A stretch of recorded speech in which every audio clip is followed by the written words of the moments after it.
প্রতিদিন আমি আমার বাচ্চাকে একটু বই পড়ানোর চেষ্টা করি।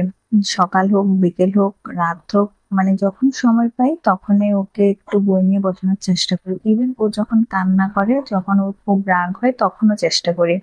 কারণ কান্না করলে, যদি কান্না থামানোর আমি কোনো ওয়ে না পাই, তখন আমি বইটা নিয়ে বসে বইটা দেখাই ওকে, এটা বুঝাই, ওইটা বুঝাই, তারপর একটু আকার ইঙ্গিতে বুঝাই। তো এগুলো ও খুব এনজয় করে।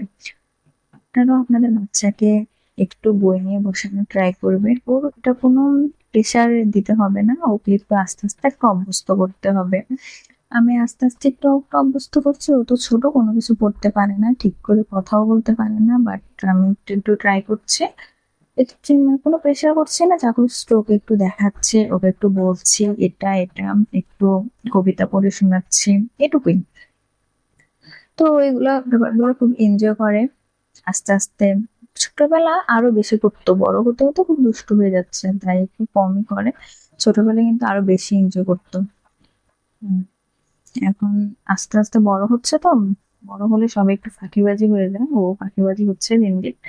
তারপরে আমি একটু চেষ্টা করি প্রতিদিন যে কোনো টাইম, সকাল বিকাল রাত, যে কোনো টাইমে নিয়ে বসে চেষ্টা করি। বইগুলোকেও ছিঁড়ছে, প্রচুর ছিঁড়ে বই, আমি না হলেও 5-6টা বই কিনেছি, প্রচুর ছিঁড়েছে। আমিও চাই ছিঁড়ুক, ছিঁড়ে টিড়ে শিখবে, একদম শিখবে। ওর বয়সটা হচ্ছে ছিঁড়ার, বয়সটা হচ্ছে এরকম। তাই আমি ওকে এটা নিয়ে কোনো প্রেশার করি না যে তুমি বইটা ছিঁড়েছো কেন, এটা তুমি ঠিক করোনি, এসব আমি বলি না। কারণ ও বই ছিঁড়ছে, ওই ছিঁড়াটা নিয়ে পড়াই, ওই যে আমি ওর খেলনার সাথে ওই ছিঁড়া বিড়া বইগুলো রেখে দিয়েছি, যেহেতু ও খেলবে প্লাস বইগুলো দেখবে।